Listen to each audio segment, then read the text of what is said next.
So let's suppose that I decided that we're going to start making some sort of warehouse application just for the pure fun of it.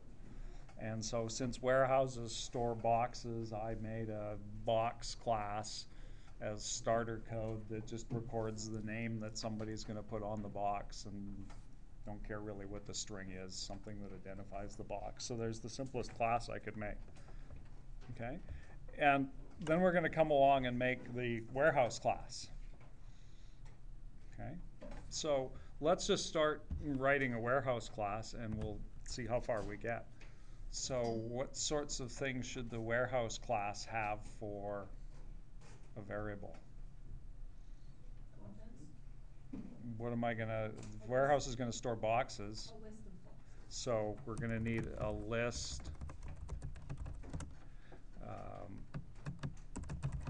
that can only hold boxes, all boxes.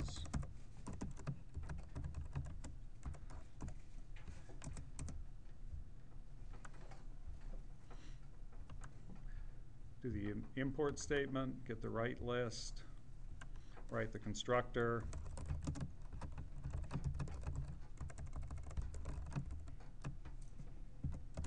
The warehouse might eventually have a name, but I won't worry about that too much at this point.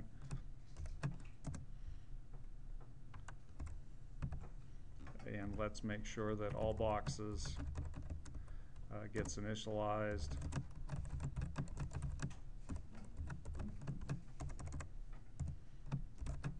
Do the Java 7 thing and not have to say box again. There's the start of it. Oh, what the heck, we'll keep a name for whatever the warehouse happens to be.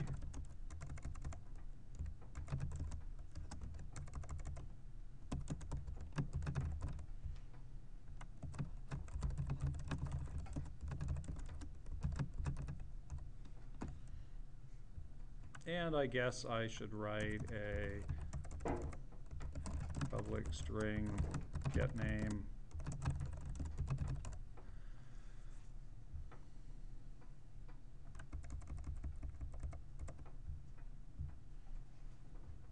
And I'm missing a brace. Okay. So how about adding boxes to the warehouse? Sure, I feel like I can write public void add box, and it's going to be box new box. That one's easy. Well, maybe not. Add box might have a little difficulty, wouldn't it? It's like, what if the box, if the same label is already there, I might have to reject it or do something special. I probably can't just add a box directly to the list.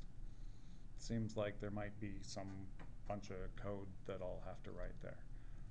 Okay, well, for now I'll just leave that thing empty because I haven't quite decided what to do. But oh, size is easy. How many things are in the warehouse?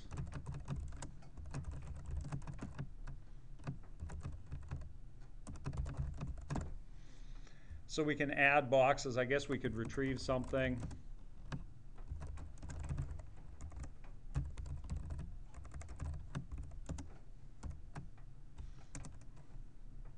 And I'm not, maybe that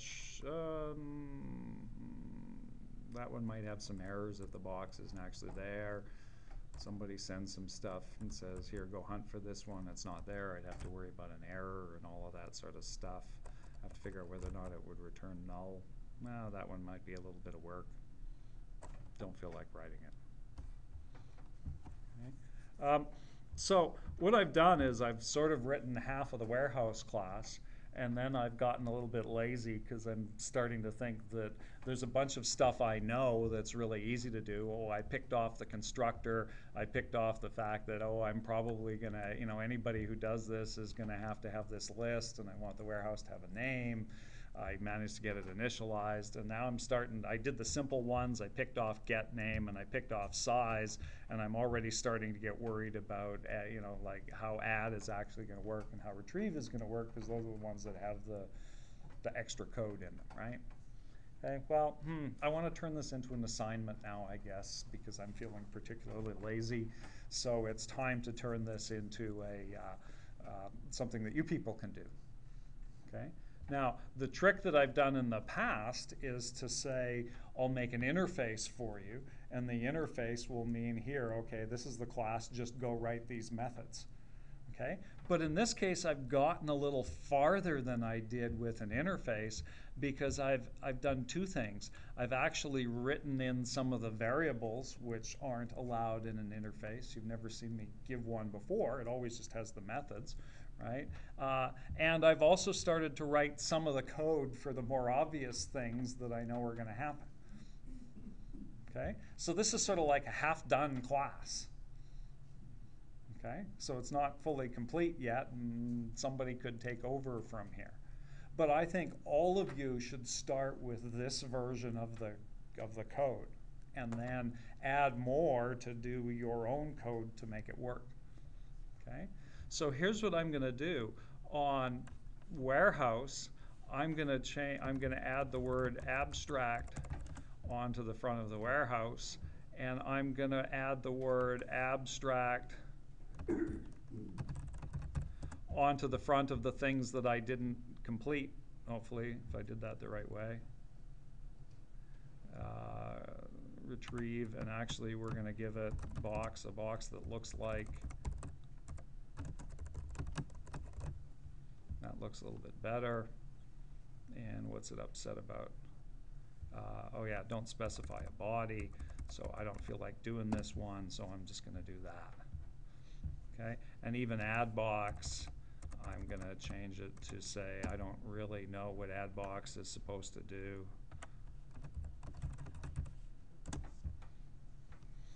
Oh, notice that now all of a sudden there's no syntax errors, even though you can see that there's a couple of methods in there that look like what we would have done for an interface.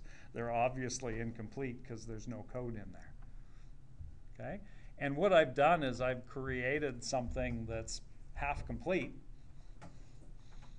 but not fully finished. Now, here's what I do is I turn it over to you people and I say, oh, okay, you people should all finish writing this thing. So now suppose that this is your starter code. You get a box and you get a warehouse. I say, go start writing the code that I've missed. The trick is, just like with an interface, you don't touch this code anymore. You start your own class that's going to add to the stuff that's already there. Okay? So what I'm going to do is I'm going to make another class, and I'm going to call it Daryl Warehouse. So it's specifically my version of the code for the warehouse. And now what I'm going to do is I'm going to use that extends keyword, as in adds to stuff that's already there. And I'm going to say adds to the code that's already there for warehouse. Okay? And now it's going to come along and it's going to say, oh, there's just like an interface, there's some stuff that you haven't written yet. Okay? And so it says, oh, there's the code that Bozo forgot to write or didn't feel like writing because it seemed too difficult. There's your starter point. And just like with what we saw with inheritance before, you now get all of the information that's already built into the previous class. It's all still there. Let me just check and see what it's complaining about. Oh, we didn't define a constructor, so that's fine.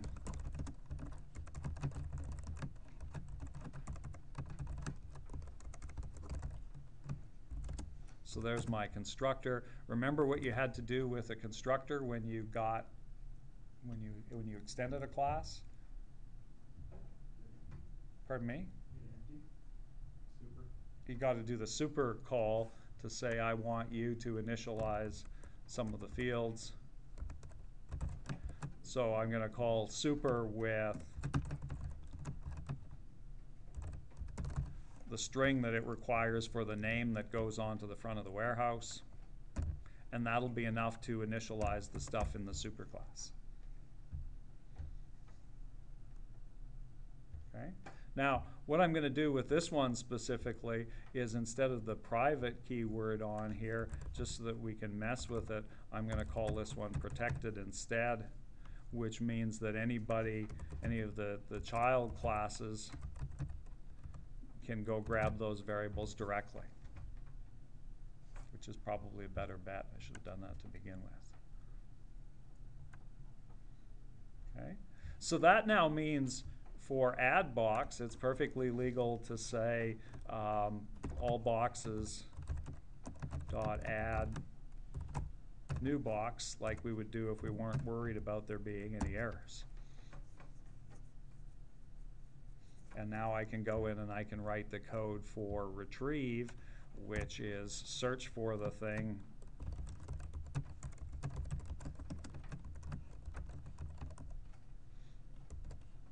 index of looks like, and then all boxes dot get the thing at that position, and we'll just we won't worry about well, yeah, I guess I should.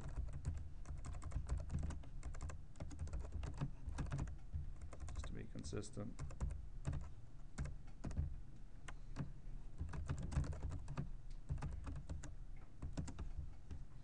Okay, so there's our little bit of code for search for the one that looks like that one, and then send that box back out from the warehouse so that somebody can retrieve their stuff.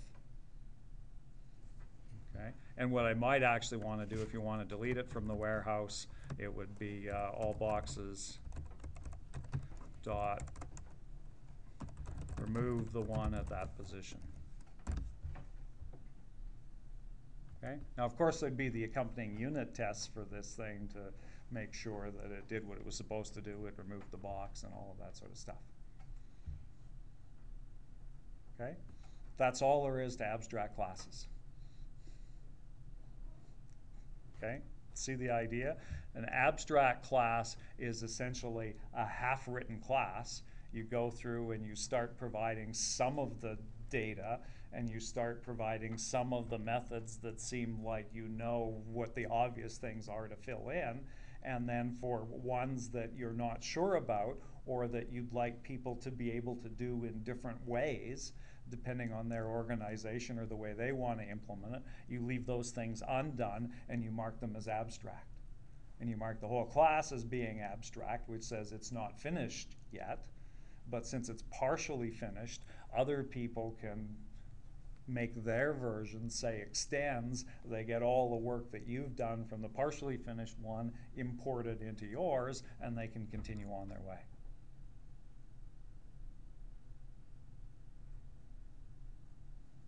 Okay, so think of Commotion registration again as being another example.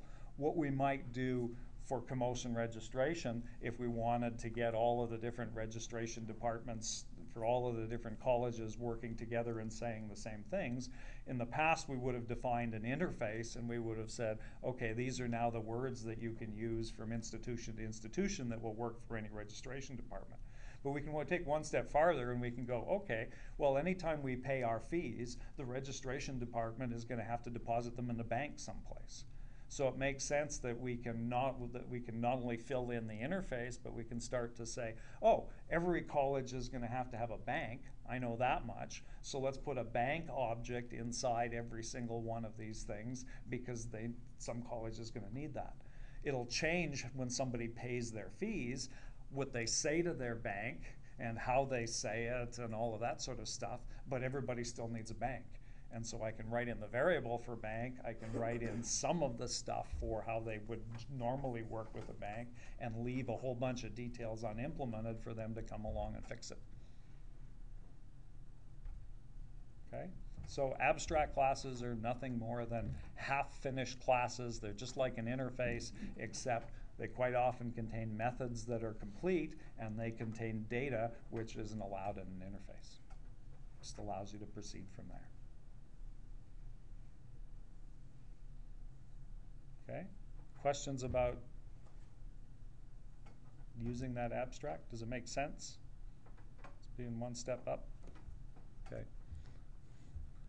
So that's the short version of how you would use the thing.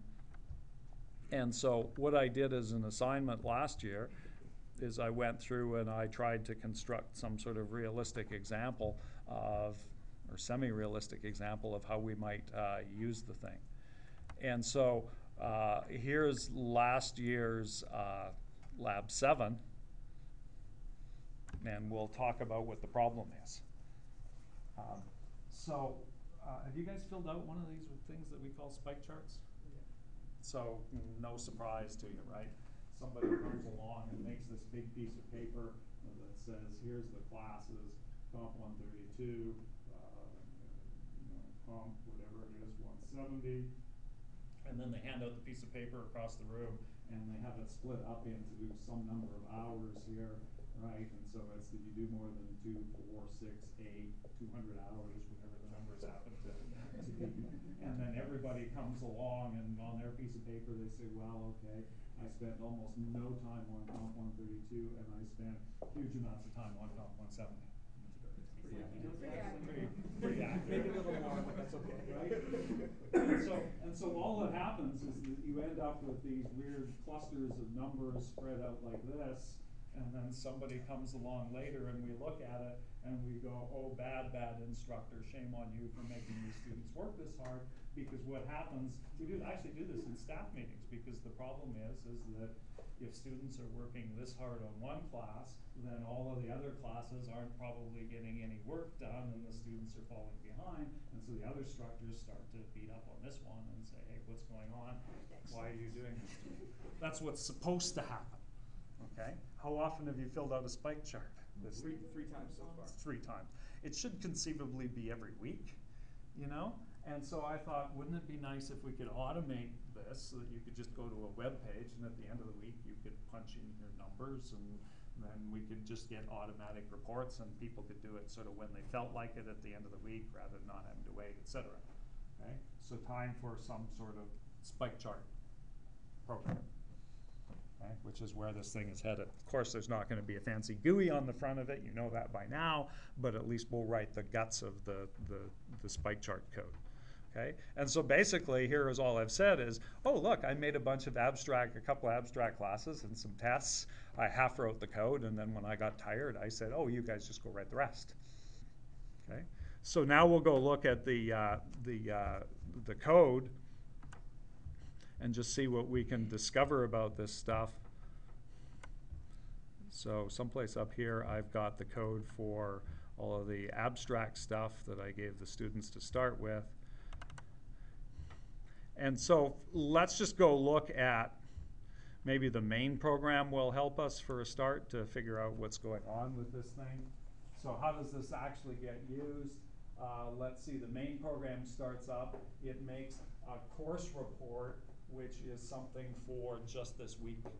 So I'm trying to somehow use this object to capture a week's worth of data, okay? And notice, just like with interfaces, I used the abstract word on that side, and I used somebody's specific word on this side. So this would be warehouse on that side, abstract warehouse, versus Daryl's warehouse, the specific way that somebody did it on that side. Okay? So what did I do? I made a report for the week, and then what happens is it looks like there's a series of course hours totals objects where somebody basically comes along and says, in Comp 101 I spent 6 hours, right? So those are just recording the tick marks.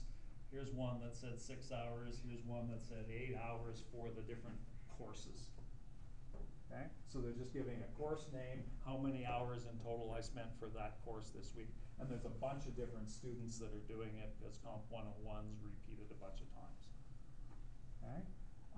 And then eventually what happens is when the week ends, I come along and I say, okay, now I want all of the information about, you know, what's been going on with the courses. And so there's a for each that goes through all of the reports for this week. So does a for each on that thing, and it's going to pull out the course name, hours spent, the number of people who reported for that course so that I can see how many there were. 1 or 2 isn't very many, but if there's 10 or 20, then I get a better average, and then it calculates the average hours. Okay? So I just want the average hours from each of those rows to try to figure out who's using all of the time. Okay? So that report is done by total hours, just to see the grand total of the hours. And then for fun, I did another report, and I tried to say it up here, for average hours, right? Because the total hours might be skewed depending on how many people actually, did whatever. So I tried to get it by average hours, sorted by average hours. And then I did another report where I wanted it by, this is done by course, average hours, so alphabetically by course. And this one is done by average instead. Okay, so just 3 different views of the same data sorted in different ways. Okay, so see how that's the sample program. Okay, the sneaky part of this sample that of this thing that I mentioned in the write-up is that what happens here is the game will play is when you submit the first Comp101, it comes in as the list as just the first one, it gets added to the list directly. When somebody submits another one, then what I do is I merge those 2 together, merge the information from those 2 together. So what I'm going to do in the original one is I'm going to add in the 6 hours, and then I'm going to say there's now 2 of them that total 6 hours, right? So for one that's never seen before, it gets added directly. Anytime there's an extra one after that, you just total it back into the original one, is the game that's being played. Okay? So in this list of things that I'm keeping, the this week report only ends up with 1 line per course, not keeping track of all of them. Okay? Just merges them together. That's the sneaky part of making this thing work, to just keep less data. Okay, see how it works? Get the idea? Now let's go look at the other files that are there. Okay, so the other files are, there's only 2 classes that are written here. There's one that contains basically the thing for the entire week, and then there's one that contains an individual course. So a course report test, let's look at that one first. Should be that guy. Oops, well, that's the test, that's fine. We'll look at course reports.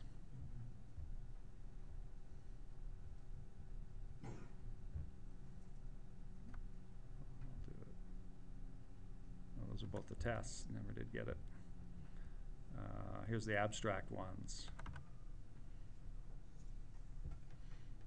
So here's what I wrote for code for you. There's an abstract class.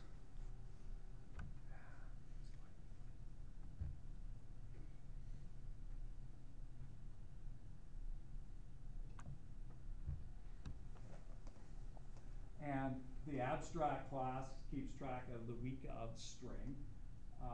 And there's something that's going to, I did the constructor because I figured out how to do that. I figured out get the week of variable, retrieve the string name, that's really easy. And then these I decided I didn't know how to do, so I left them for you.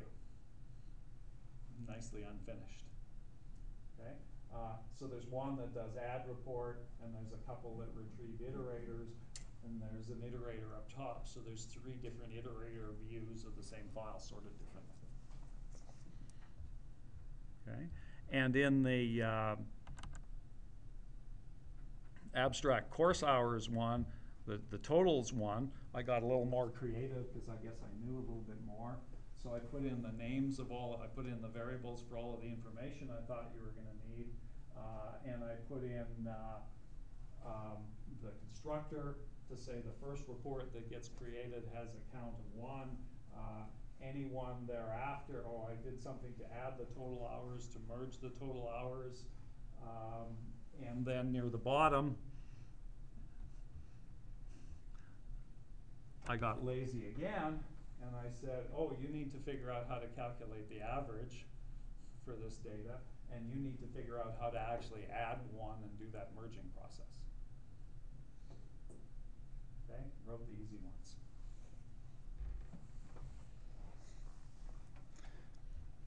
Okay, and there's unit tests for each one of those things.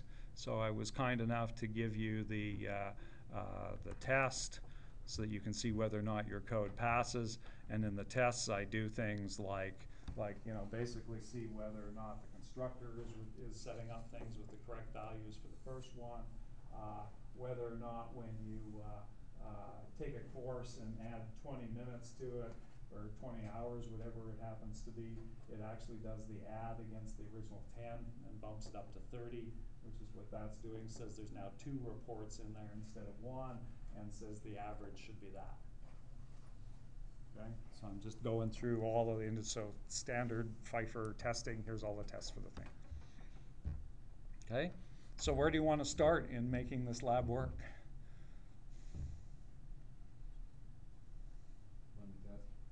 Tests are, we can't run the tests because we have red lines on things because we haven't written those things.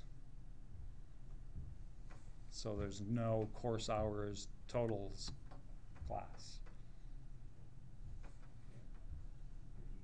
There's your starting point. Okay, so we'll write class course hours totals.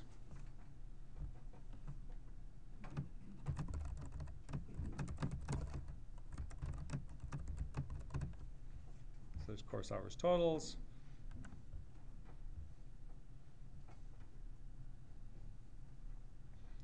What should course hours totals do?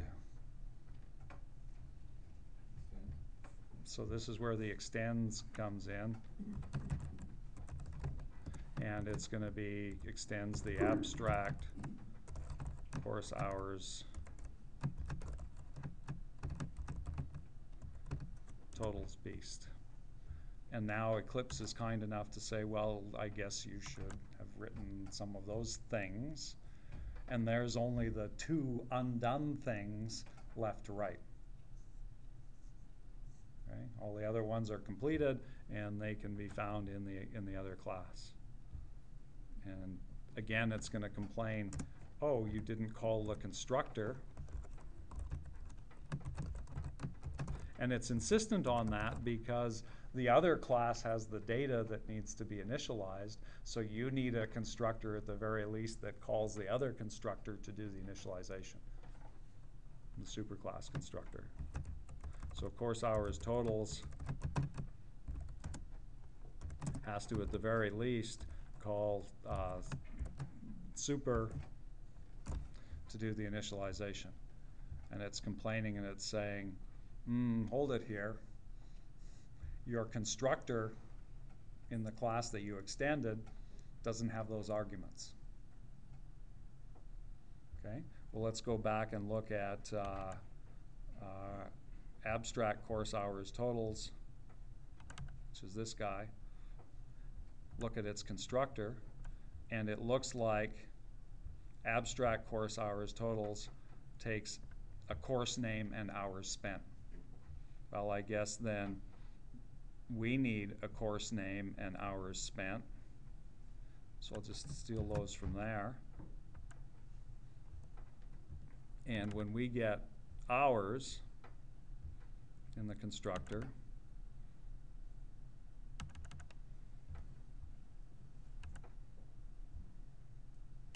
which is that guy, then we need to give those to our constructor, and we'll pass them along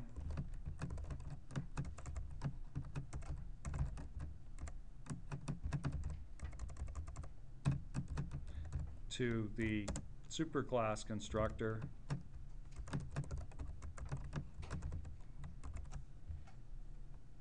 and let it do the work. Get my spelling correct.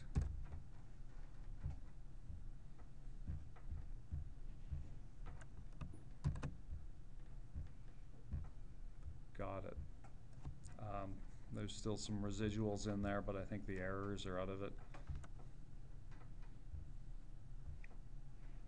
Got it. Okay, so that at least gets that one started. It gets a bunch of the course hours totals errors out. Still doesn't work, but we got the constructor in.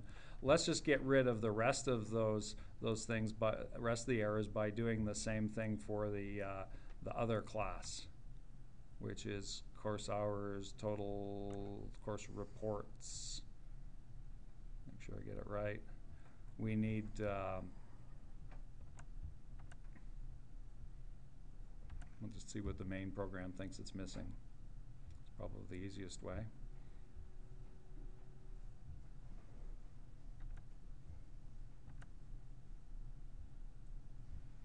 So it's missing course hours totals from the looks of things. Let me resave that. Maybe that's part of the problem.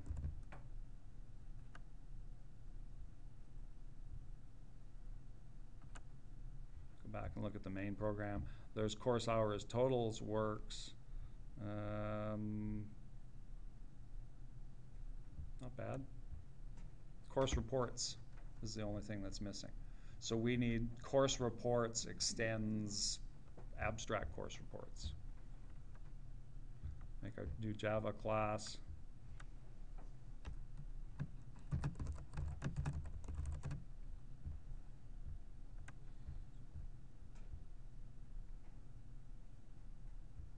And we'll say extends abstract course reports to add to whatever stuff we've already got, and it complains and says, oh, there's the methods that you have to implement, and it's going to complain again and say we need a constructor. You also just go add constructor? I think there is an add constructor one. I'm just doing it the long way. So there's our constructor. It needs to do the super call again. And it looks like super for course reports takes some extra arguments. So we'll go into abstract course reports, and it takes the week of variable, dump that into course reports. So we'll get the same thing, but we'll just pass it along to the constructor for the other class to do the initialization. Okay, and now we've got a bunch of methods to write. Okay. Notice that this at least gets rid of, I think, all of the errors, except maybe in course hours totals test. So my primary goal is, it looks like we should get rid of all of the errors. And it looks like the thing that's missing here is a get by course name that returns a comparator. So just let me steal that line. That belongs in the, to figure out which class, abstract in course hours totals.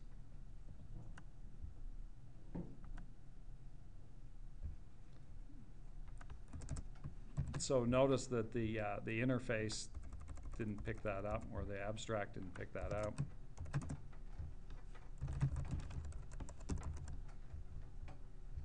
But there's one that hopefully will work.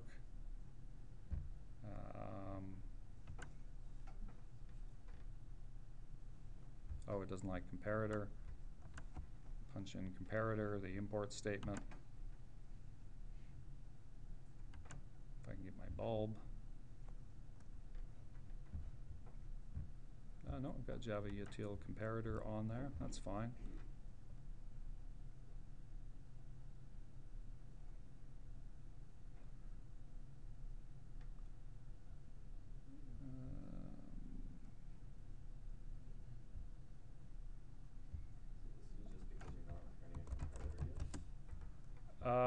I was sort of hoping that null would make that thing happy,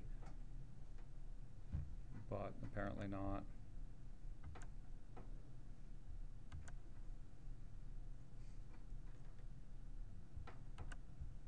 Or else I'm just losing it today, which could also be true.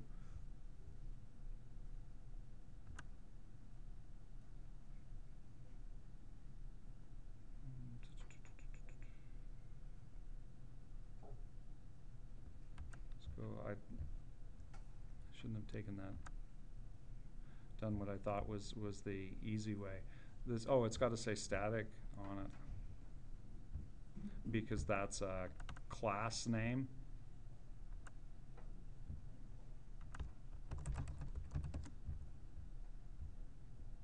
For one thing, I think I'm getting closer.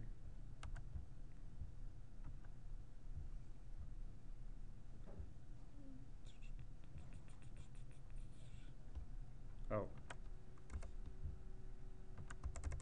Don't need that on there at all. I can't mention the class name in the same class I'm in, so that's, I just stole that stuff from, so I get for stealing it from the caller. There we go. Okay, we're already in that class, so caller has to mention the class name for a static class, but we don't. Okay, so there's that one, and the other one that's in here is, we'll just, now that I've got my trick down, we'll just steal that line, copy it back into course hours totals as the other beast that we have to write. Eliminate that and say public static on the front of it, and make a point of turning it into a method and sending back null.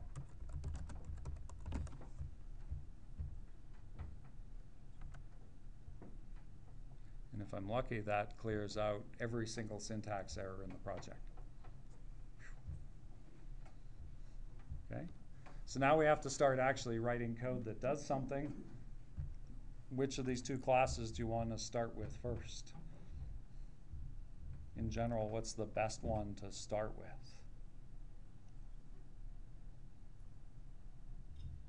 Of the two classes?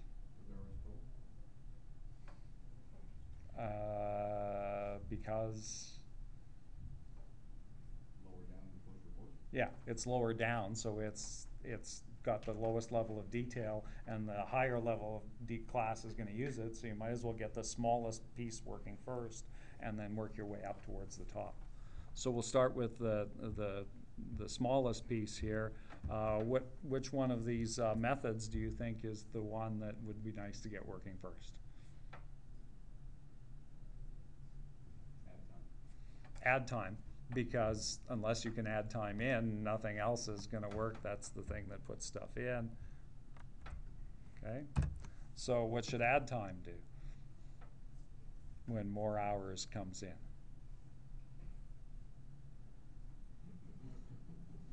hours spent? Well, I guess you have to check to see if it's So think of this as there's an existing Comp132 course that already has 10 hours, and now somebody's coming along and saying, basically somebody's saying, I saw another one of these, so I'm going to merge the 10 hours with whatever you give me. So this one's fairly simple. This one's just add more time to this particular class. Where's the time being stored? I don't see a variable to add to here.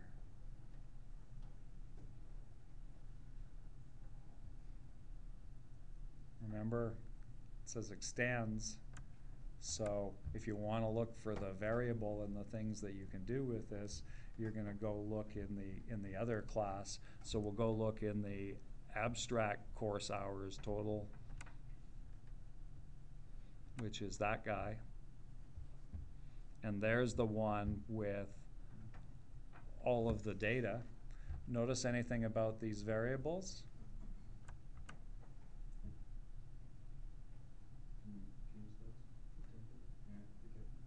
It would be nice if they were protected, if they said protected, because that would mean that we could go change those values directly, but we can't because they say private, and abstract classes, just like interfaces, are meant to be a standard, so you're not really allowed to come back in and change this file. To the point where I would have even gone in with the operating system and marked it read-only, just to remind me I shouldn't change it. Okay? So if you can't change this, if you can't change those variables, then this class had better have provided a setter so that you can change those variables. So this is this idea that rather than using protected, you're probably better off to let even a class that's derived from it, a family member, have to use the same setters and getters as anybody else in order to get at those values. Okay? So let's just go see, oh look, there's already add to total hours spent setter provided where you pass it more hours and it bumps up the hours spent and also bumps up the report count variable for you. So all that we have to do in our derived class is call that one to do the work for us. So that's called a setter in this lower class. So we can go back to course hours totals and we can just do the add. Now there's a couple of ways of doing this. Oh, there we are. Control space is your friend. So control space shows you all of the methods that you can call, and there's add to total hours spent. Okay, and we'll just add in more hours. Okay, and that has the effect of bumping up both the hours and helping with the average, the count of the number of things. Okay, so there's add working. Okay, so I've just done one. That's probably a good time to stop before people's minds get messed up with all of these classes with abstract this and abstract that. So we'll take it tomorrow. We'll do a refresh on here's now the 4 files we've got, the 2 abstract ones plus the 2 other ones, and then we'll see if we can complete this thing to make it past the unit tests. Okay, questions about that? It's a little weird because we're flicking back and forth between files, but it's really, you got your abstract one and you got the one that you're trying to add stuff to at this point. See you tomorrow.